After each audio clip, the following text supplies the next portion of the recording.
समंदर में गिर के मर गया था ऐसा झूठ कहा था मैंने। अब सच में फेंकना पड़ रहा है। क्या कर सकते हैं, यही सही है। शंकर गांव के पास आता है, लेकिन उसे वह घर नहीं नजर आता। पास वालों से पूछने पर पता चलता है उसका घर जलकर राख हो गया है और उसकी पत्नी दूसरे के पास काम करके जी रही है। यह सुनकर बहुत दुखी होता है। तभी पत्नी जहां काम करती है वहां जाकर उसे लाकर उसके पास जो पैसे थे उसे घर किराए पर लेकर जिंदगी जीते रहता है।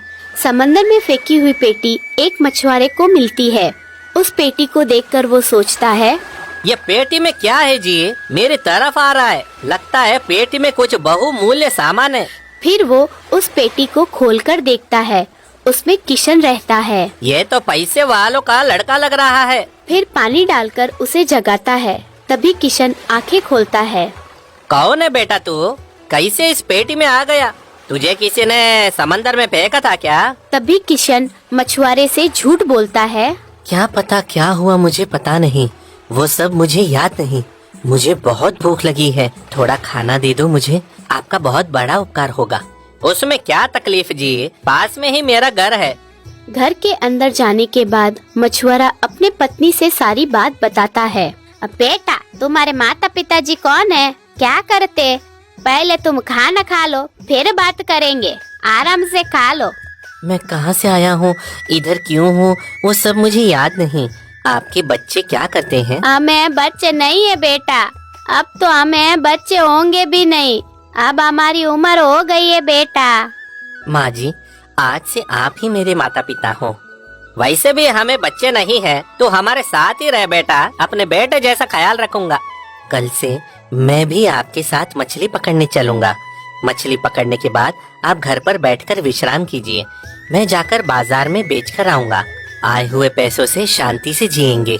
तभी किशन उन मछुआरों की अपने माँ बाप की तरह देखभाल करने लगता है। तभी उस देश का राजा सभा खत्म करके विश्राम करने के लिए अपने कमरे में जाता है। बाप रे, आज बहुत थक गया हो, विश्राम करता हो।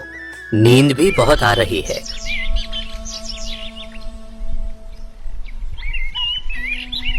चलो जाओ यहाँ से, बेकार में परेशान कर रहे हो। चलो अब निकलो यहाँ से।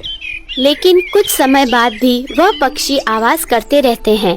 राजा नींद से उठकर उन्हें फिर चिल्लाता है, लेकिन वह उधर ही रहकर राजा के सोने के बाद उसके सिर पर गंदगी करके चले जाते हैं। सुबह उठकर राजा, ये क्या परेशानी है मुझे? हर रोज ये पंछी मुझे बहुत परेशान कर रहे हैं। देखो, आज मेरे ऊपर गंदगी कर दी। इनको पकड़कर दंड देने की सोच रहा हूँ। दिल कहता है जाने दो, पंछी हैं। चिल्लाने के सिवा और क्या कर सकते हैं। वैसे ही हर रोज पक्षी राजा के विश्राम के समय आकर चिल्लाते रहते हैं और राजा को परेशान करते रहते हैं। सुबह होने के बाद वहाँ से चले जाते हैं।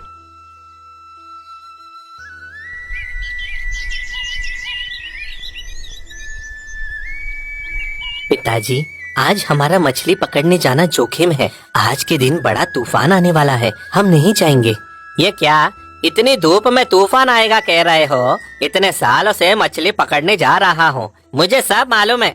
चलो चलते हैं, कुछ नहीं होगा। नहीं पिताजी, मुझे पता है आज के दिन बहुत जोर से बारिश आएगी। आप बात मानिए मेरी। किस आधार पर कह रहे हो तुम? जो कह रहे हो वो सही है क्या? ये कैसे यकीन करूँ? तुम्हें आना है तो आओ, मैं मछली पकड़ने जा रहा हूँ, मुझे मत रोको। वैसी बात नहीं है पिताजी। उस पेड़ पर बैठे हुए दो पंछी बात कर रहे हैं तो मैंने सुना। वो हमसे पहले जान लेते हैं कब बारिश और तूफान आने वाला है। वो क्या बात कर रहे हैं मुझे कैसे समझ में आएगा? तुझे कैसे मालूम वो क्या बात कर रहे हैं? मुझे जरा बता। मैंने पंछी शास्त्र सीखा है। वो क्या बात कर रहे हैं मुझे पता है। बस आज के दिन ही मेरी बात सुनकर मछली पकड़ने मत जाइए। अगर मैं झूठा साबित हुआ तो मुझ पर कभी विश्वास मत करना। ठीक है, तू इतना कह रहा है तो आज मैं नहीं जाऊंगा। देखता हूँ बारिश गिरती है कि नहीं। मछुआरे की बात खत्म भी नहीं होती, बारिश गिरना शुरू हो जाती है और उसी समय बारिश बड़े तूफान में बदल जाती है। सच में किशन, तूने जो बोला वो सच हुआ। तेरी बात सुने बगैर मैं चला जाता तो हम सच में जोखिम में पड़ जाते। मतलब पंछी जो भी बात करते हैं वो तुझे समझ में आता है? हाँ पिताजी, कोई भी पंछी वो क्या बात कर रहे हैं मुझे सब पता चलता है। राजा जी कमरे में विश्राम कर रहे होते हैं। तभी पक्षी वहां आते हैं और आवाज करने लगते हैं। कुछ समय बाद वह पक्षी आवाज करना बंद कर देते हैं। तभी राजा नींद में चला जाता है। तभी तुरंत ही छोटे छोटे पत्थर लाकर राजा के ऊपर फेंकते हैं। राजा जी की नींद खराब हो जाती है। दूसरे दिन राजा भवन में, महामंत्री, हर रोज मुझे 3 पंछी बहुत परेशान कर रहे हैं। इनसे मैं बहुत परेशान हूँ। मुझे सोने नहीं देते हैं। आप क्या करोगे मुझे मालूम नहीं। 1 हफ्ते के अंदर इन पंछियों को मुझसे दूर करो, नहीं तो आपका सिर काट दिया जाएगा। महाराजा, पंछी आपको सताते हैं तो उसमें मेरा सिर क्यों कटवा रहे हो? लेकिन मैं प्रयास जरूर करूंगा कि वो आपको न सताएं। वो सब मुझे नहीं पता। हफ्ते भर में वो मुझसे दूर जाने चाहिए तो इन पंछियों को मुझसे दूर करने वाले को आधा राज्य दूंगा, तब आपका सिर कटने से बच जाएगा। राजा की आज्ञा को सुनकर गांव में मंत्री ऐलान करवाता है। आज का समाचार ये है कि राजा जी को 3 पंछी सोने नहीं दे रहे हैं। जो कोई उन पंछियों को वहाँ से हमेशा के लिए भगाएगा, राजा की तरफ से उन्हें आधा राज्य दिया जाएगा। वाह जी, 3 पंछियों को भगाने के लिए आधा राज्य देंगे राजा जी। ये तो बहुत ही अच्छी खबर है। किशन को पंछी शास्त्र आता है। किशन को इस बात की खबर देता हूँ। मैं इसी समय महल के पास जाकर मंत्री जी से मिलकर राजा जी से मिलवाने कहता हूँ। तभी किशन मंत्री के पास जाकर उसके पक्षी शास्त्र के बारे में बताता है। तू जो कह रहा है वो विश्वास करने जैसा नहीं है। फिर भी एक बार प्रयास करते हैं। अगर 1 हफ्ते में इस समस्या को दूर नहीं किया तो राजा मेरा सिर काट देंगे। आज रात को मैं तुझे राजा के कमरे में ले जाता हूँ। तभी मंत्री रात के समय किशन को राजा के कमरे में ले जाता है। तुझे पंछी शास्त्र पता है? अब थोड़ी समय में वो आएंगे। उनके वजह से मुझे नींद नहीं आ रही। मेरे ऊपर कुछ न कुछ लाकर डाल देते हैं। अगर तूने यहाँ से उन्हें नहीं भगाया तो तेरा सर काट दिया जाएगा और समस्या सुलझ गई तो आधा राज्य मिलेगा। महाराजा, मुझ पर विश्वास रखो, मैं उन्हें आज यहाँ से भगा दूंगा। फिर कुछ समय बाद पक्षी वहाँ आते हैं और आवाज करने लगते हैं। उसी समय किशन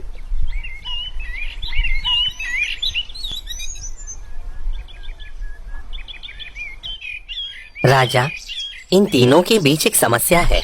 ये मादा पंछी और ये नर पंछी एक साथ रहते थे। कुछ दिनों के बाद नर पंछी उसके देश दक्षिण की ओर चले गया। उसके बाद ये मादा पंछी उत्तर से आए हुए नए नर पंछी के साथ रहने लगी। इन दोनों पंछियों ने शादी भी कर ली। फिर दक्षिण देश से वापस आया हुआ नर पंछी फिर से इस मादा पंछी के साथ रहने की जिद कर रहा है। ये कैसे संभव है? उत्तर देश का नर पंछी कह रहा है, इस बात को सुलझाने के लिए आपके पास आया है क्योंकि आप राजा हो। ये कौन सी समस्या है? पंछियों की भाषा मुझे नहीं आती। इनकी समस्या अब तू ही सुलझा। दोनों नर पंछियों को उनके देश वापस लौटने के लिए कहता हूँ। अभी वो जाने के लिए तैयार हैं।